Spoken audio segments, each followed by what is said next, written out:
Welcome to my YouTube channel the learning point. तो friends, हम लोग लास्ट वीडियो में पढ़े थे केमिकल रिएक्शन और इक्वेशन का फर्स्ट पार्ट। अब हम लोग पढ़ने वाले हैं केमिकल रिएक्शन एंड इक्वेशन का सेकेंड पार्ट।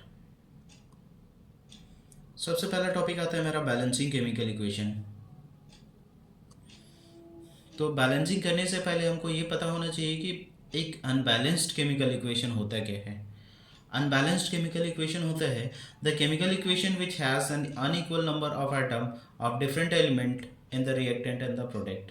अगर एक कोई केमिकल इक्वेशन है उसमें नंबर ऑफ रिएक्टेंट जो है वो और जो नंबर ऑफ प्रोडक्ट है उसमें नंबर ऑफ रिएक्टेंट में एटम्स के जो नंबर होंगे रिएक्टेंट के वो अगर प्रोडक्ट के एटम्स के नंबर के बराबर नहीं होते हैं तो वो एक अनबैलेंस्ड केमिकल इक्वेशन होता है। तो उसके बाद मेरा टॉपिक आता है the chemical equation must be balance to satisfy the law of conservation of mass in chemical reaction. एक केमिकल रिएक्शन में जो मेरा law of conservation of mass को सेटिस्फाई करना पड़ता है, इसी के लिए हमको क्या करना पड़ता है, बैलेंस करना पड़ता है। अनबैलेंस्ड केमिकल इक्वेशन, एक अनबैलेंस्ड केमिकल इक्वेशन क्या होता है देखिए।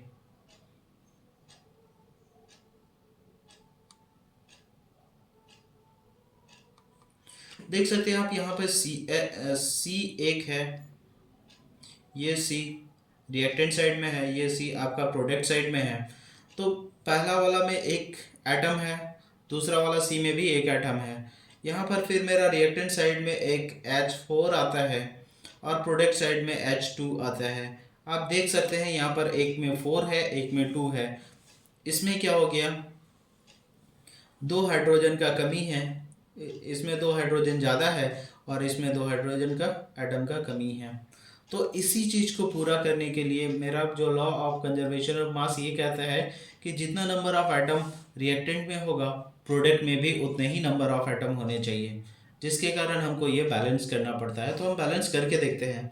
जैसे सी हो गया, इस साइड में सी का एक एटम है, यहाँ भी सी का एक एटम है। अब उसके बाद देखते हैं हम यहाँ पर मेरा एच का, एच मेरा यहाँ 4 है। तो नेक्स्ट साइड में भी हम क्या करते हैं, यहाँ पे 2 लगा दिए। 2 लगाने का, यहाँ पे 2 लगाने का मतलब ये हुआ कि यहाँ पे पहले से 2 था हाइड्रोजन का और 2 लगा दिए तो 4 हो गया। 2 + 2 आपका यहाँ पर हो जाता है 4। 2 + 2 हो गया यहाँ पे 4। तो यहाँ पर मेरा अब बैलेंस हो गया है। लेकिन अब हम देखते हैं यहाँ पर जो नंबर ऑफ ऑक्सीजन है, यहाँ 1 है और यहाँ 2 है। तो ये 1 और 2 हो गया 3, और जो मेरा रिएक्टेंट साइड था उसमें था पहले से 2। तो हम क्या करेंगे, उसमें रिएक्टेंट साइड में 2 लगाते हैं तो 2 और 2 4 हो जाएगा। और यहाँ पर मेरा पहले प्रोडक्ट साइड में यहाँ पर 2 है, यहाँ पे देख सकते हैं 2 है। तो इसके बाद जब हम यहाँ 2 लगाए तो इसमें भी मेरा 2 हो गया। अब मेरा रिएक्टेंट और प्रोडक्ट दोनों ही बराबर हो गया है। अब हम क्या कर सकते हैं, हम बोल सकते हैं कि ये एक बैलेंस्ड केमिकल इक्वेशन है। सेम टाइप से और एक हम एग्जांपल ले लिए हैं, जैसे Fe + H2O, Fe3O4 + H2 बना। ठीक है, तो यहाँ पर मेरा फर्स्ट जो Fe है, यहाँ पर देख सकते हैं Fe में आपका एक Fe है एटम, दूसरा जो प्रोडक्ट साइड जाता है उसमें 3 Fe है। तो ये जो इसमें क्या हो रहा है, अनबैलेंस आपको दिख रहा होगा।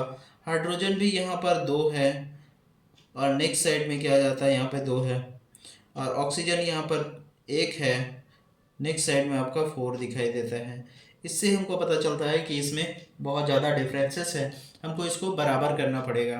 तो इसके लिए हम क्या करते हैं, सबसे पहले Fe के आगे में 3 लगा देते हैं तो 3 Fe हो गया। पहला सेकेंड वाला Fe में जो प्रोडक्ट साइड में जो Fe था उसमें 3 था, तो हम यहाँ पे 3 लगा देते हैं तो ये मेरा बराबर हो गया। उसके बाद जो मेरा आपका हाइड्रोजन रिएक्टेंट साइड में H2 है, यहाँ भी H2 है। तो यहाँ पे जो H2 था इसको हमको बराबर करने के लिए हमको यहाँ पे क्या लगाना पड़ा, 4। अब जब 4 लगाए तो ये हो गया हाइड्रोजन 6, तो हमको क्या करना पड़ा, इधर भी 4 लगाना पड़ा, जिससे कि क्या हो जाएगा, बैलेंस हो जाएगा। दोनों 6 हाइड्रोजन हो गया। लेकिन अब यहाँ पे होता है ऑक्सीजन का नंबर पहले से 4 था, अब यहाँ पर मेरा ऑक्सीजन का नंबर भी बढ़ गया 4। अब मेरा दोनों रिएक्टेंट और प्रोडक्ट दोनों ही बराबर हो गया। तो हमको इस टाइप से बैलेंसिंग करना पड़ता है। अगर बैलेंसिंग का आपको और फर्दर नॉलेज चाहिए होगा तो आप हमको कमेंट सेक्शन में कमेंट कर सकते हैं, जिससे कि हम आपका और भी बहुत सारा अनबैलेंस्ड और बैलेंस करके हम आपको दिखाएंगे, जिससे कि आपको और अच्छी तरह से समझ में आ जाए। अब नेक्स्ट टॉपिक आता है टाइप ऑफ केमिकल रिएक्शंस। अभी केमिकल रिएक्शंस के भी कुछ टाइप्स होते हैं। देखते हैं, सबसे पहला टॉपिक आता है मेरा कॉम्बिनेशन रिएक्शन। कॉम्बिनेशन रिएक्शन किसको बोलते हैं? The reaction in which two or more substances combine to form a single substance is called combination reaction. एक ऐसा रिएक्शन जिसमें दो या दो से अधिक सब्सटेंस या फिर एलिमेंट्स कंबाइन करते हैं और आपका एक नया प्रोडक्ट बनाता है, एक ही प्रोडक्ट बनाता है या एक कंपाउंड बनाता है, तो हम उसको क्या बोलेंगे? Combination reaction. देख सकते हैं यहाँ पे 2Mg प्लस O2 2MgO बनाया। इसमें रिएक्टेंट क्या है? यहाँ पे आपका एक हो गया एलिमेंट, यहाँ पर भी एक एलिमेंट हो गया। अब दोनों मिलके क्या बना दिया मेरा? एक, दोनों मिलके बनाया एक।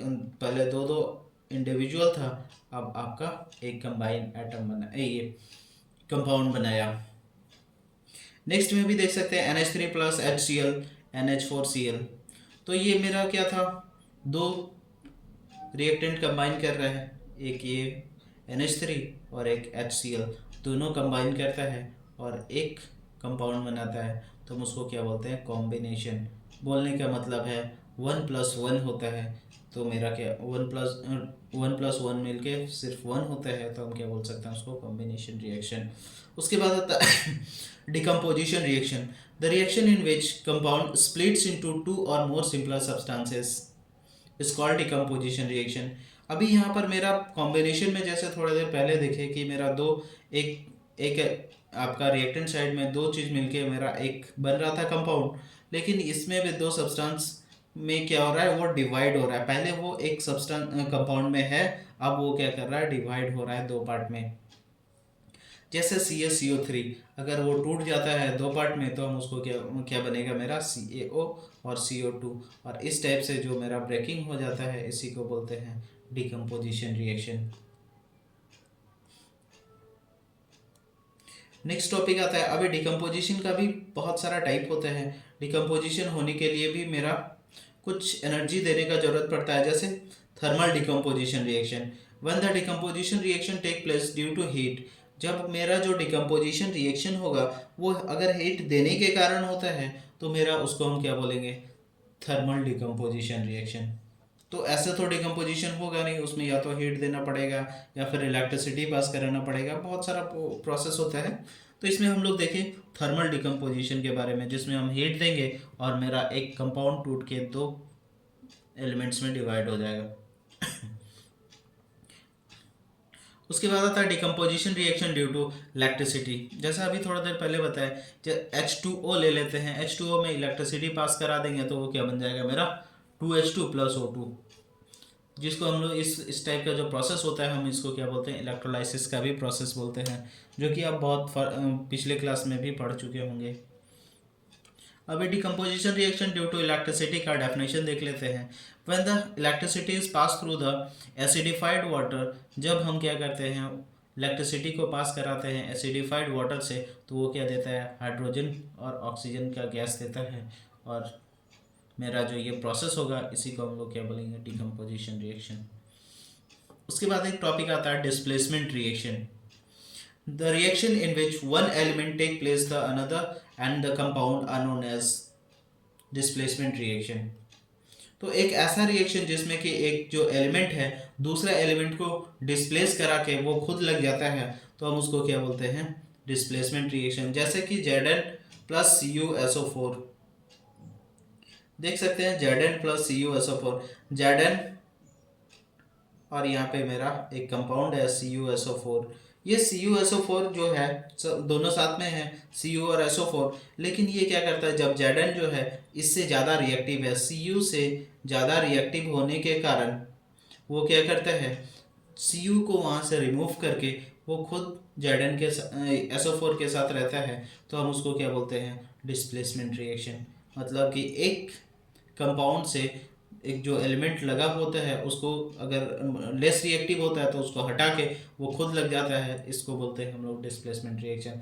जैसे Fe प्लस CuSO4 हो गया, CuSO4 जो है इसमें से Cu को हटा के Fe लग जाएगा, FeSO4 बन जाएगा और Cu अकेले रह जाएगा।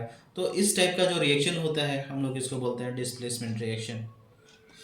उसके बाद आता है डिस्प्लेसमेंट। तो देखें ये आपका एक चीज को डिस्प्लेस कर रहा था, अभी क्या होता है डबल डिस्प्लेसमेंट रिएक्शन। इसमें क्या होता है दो चीज को अलग अलग डिस्प्लेसमेंट होता है। जैसे देख सकते हैं the reaction in which two compound react by an exchange of ion, two new compounds are called double displacement reaction. मतलब एक ऐसा रिएक्शन जिसमें कि आपका दो कंपाउंड रिएक्ट करता है और एक दूसरे का जो आपका आयन होता है उसको एक्सचेंज करता है, तो उस टाइप का जो रिएक्शन बनता है उसको हम क्या बोलेंगे डबल डिस्प्लेसमेंट रिएक्शन। जैसे हो गया NaOH प्लस HCl। NaOH जो हो गया, Na क्या करेगा HCl के साथ रहेगा और जो H लगेगा OH जो है वो H के साथ रहेगा, तो हम इसको क्या बोलेंगे डबल डिस्प्लेसमेंट रिएक्शन। इस टाइप का जो रिएक्शन होता है उसको हम लोग बोलते हैं डबल डिस्प्लेसमेंट रिएक्शन। उसके बाद एक टॉपिक आता है oxidation reaction. The reaction in which addition of oxygen and the removal of hydrogen take place is called oxidation reaction. Oxidation reaction आपका बहुत बार आप सुने भी होंगे कि उसमें क्या होता है कि एक ऐसा रिएक्शन जिसमें कि ऑक्सीजन ऐड हो जाता है तो उसको ऑक्सीडेशन बोलते हैं, या फिर आपका हाइड्रोजन वहाँ से निकल जाए तब पर भी हम उसको ऑक्सीडेशन रिएक्शन बोलते हैं। उसके बाद आता है एक टॉपिक मेरा reduction reaction. The reaction in which removal of oxygen, इसमें जस्ट उल्टा होता है पहले वाला का, ऑक्सीडेशन का जस्ट उल्टा होता है। जैसे पहले वाले में क्या था एडिशन ऑफ ऑक्सीजन था, इसमें रिमूवल ऑफ ऑक्सीजन है। और उसमें क्या था फर्स्ट वाले में रिमूवल ऑफ हाइड्रोजन था, इसमें क्या होगा एडिशन ऑफ हाइड्रोजन होगा। बस ये छोटा सा डिफरेंसेस है जो अगर आप याद कर लेते हैं तो फिर आपको लिखने में कोई दिक्कत नहीं होगी। अभी ऑक्सीडेशन जो करवाएगा वो हो गया oxidizing agent. The substance which give oxygen for oxidation, वो सब्सटेंस जो ऑक्सीजन देता है ऑक्सीडेशन के लिए उसको ऑक्सीडाइजिंग एजेंट बोलते हैं। And the substance which remove hydrogen, वो सब्सटेंस जो कि हाइड्रोजन को रिमूव कर देता है उसको बोलते हैं ऑक्सीडाइजिंग एजेंट। उसके बाद आता है reducing agent. The substance which give hydrogen for reduction, वो सब्सटेंस जो कि देता है हाइड्रोजन देता है रिडक्शन के लिए तो उसको बोलते हैं रिड्यूसिंग एजेंट। और एक ऐसा सब्सटेंस जो आपका ऑक्सीजन को ही रिमूव कर देता है उसको बोलते हैं रिड्यूसिंग एजेंट। अभी टॉपिक आया मेरा रिडॉक्स रिएक्शन। रिडॉक्स रिएक्शन में क्या होता है the reaction in which oxidation and reduction both take place, एक ऐसा रिएक्शन जिसमें ऑक्सीडेशन भी होता है और रिडक्शन दोनों ही होता है, तो हम उसको क्या बोलेंगे रिडॉक्स रिएक्शन। जैसे देख सकते हैं CuO plus H2, Cu plus H2O बनता है। पहला वाला Cu में आपका O लगा हुआ है, इसमें क्या हो रहा है ऑक्सीजन बाहर निकल जाएगा और सिर्फ Cu बच गया, तो इसका बोल सकते हैं कि इसमें क्या हो गया रिडक्शन हुआ। और अगर मान लेते हैं यहाँ पर हाइड्रोजन में के साथ कुछ नहीं है सिर्फ H2 है, हम इसके साथ ऑक्सीजन जुड़ जाता है तो हम इसको क्या बोले ऑक्सीडेशन हुआ है। The oxidation reaction take place when we add non-metallic element and remove metallic element। Oxidation reaction आपका कब होता है जब आप ऐड करते हैं नॉन मेटालिक एलिमेंट्स को या फिर रिमूव करते हैं मेटालिक एलिमेंट्स को।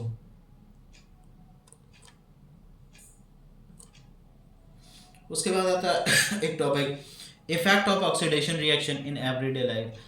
ऑक्सीडेशन रिएक्शन का हमारे लाइफ में बहुत सारा अच्छा इफेक्ट भी होता है, बहुत सारा बुरा इफेक्ट भी होता है। तो देखते हैं the effect of oxidation reaction that we see in our daily life. एक ऑक्सीडेशन रिएक्शन का इफेक्ट जो हम लोग अपने डेली लाइफ में देखते हैं, जैसे कोरोजन ऑफ मेटल हो गया। मॉइस्चर एरिया में अगर हम लोग लोहे को रख देते हैं तो उसमें क्या होता है जंग लग जाता है, इसी को बोलते हैं कोरोजन ऑफ मेटल। उसके बाद आता है अगर मेरा फूड में मॉइस्चर हो गया तो वो क्या करता है फूड भी ख़राब हो जाता है, उसमें खट्टा स्मेल आ जाता है और वो उसमें यह हो सकता है कि मोल्ड्स वगैरह आ जाए। तो इस टाइप का जो होता है उसको हम क्या बोलते हैं रेंसिडिटी ऑफ फूड। उसके बाद हो गया कोरोजन। कोरोजन जो होते हैं उसका डेफिनेशन देख लेते हैं। The process in which metal are eaten up gradually by the action of moisture or a chemical on the surface is called corrosion. मतलब कोरोजन जो होता है एक ऐसा प्रोसेस होता है जो कि एक मेटल को क्या करता है, वो खा जाता है। जब उसमें मॉइस्चर मिला तो वो क्या किया, रस्ट बना देगा और उसका मेटल वहाँ से टूट टूट के निकलने लगेगा। या फिर कोई हम एसिड उसके ऊपर में गिरा देते हैं तो उसका रस्ट बना के फिर उसको खा जाता है। तो इस टाइप का जो प्रोसेस होता है उसको हम लोग बोलते हैं कोरोजन। कोरोजन का आपका ये जो इक्वेशन है ये आपका जनरली एग्जाम में पूछते हैं। 4Fe+3O2 into plus 2 into XH2O और बनाता है मेरा 2FeO3 इंटू XH2O। तो ये हो गया 2FeO3 इंटू XH2O। ये क्या हो गया आपका रस्ट का फॉर्मूला। अगर आप इसको याद कर लेते हैं तो ये आपका 1 नंबर का होता है, एग्जाम में आता है 1 नंबर का, तो आप उसको आसानी से पा सकते हैं। Rusting of iron is a redox reaction. Rusting of iron क्या होता है, एक रिडॉक्स रिएक्शन होता है जिसमें आपका ऑक्सीजन भी ऐड होता है और उसमें निकलता भी है हाइड्रोजन। उसके बाद आता है rancidity. The condition produced by the oxidation of fats and oil in the food marked by the unpleasant smell and taste is called rancidity. Rancidity का डेफिनेशन में होता है कि एक ऐसा कंडीशन जिसमें ऑक्सीडेशन होता है फैट्स का और ऑयल का फूड में और उसमें से अनप्लेजेंट स्मेल आने लगता है, तो हम उसको क्या बोलते हैं, रेंसिडिटी।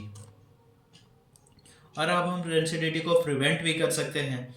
हमको प्रिवेंशन रेंसिडिटी से करना है तो हम क्या करेंगे, बाय एडिंग एंटीऑक्सीडेंट। एंटीऑक्सीडेंट को ऐड करेंगे हमारे फूड में जिसमें जो फूड जिसमें आपका फैट्स हो, ऑयल हो, उस फूड में हम क्या करेंगे, एंटीऑक्सीडेंट को मिला देंगे, जिससे क्या हो जाएगा, मेरा रेंसिडिटी नहीं होगा।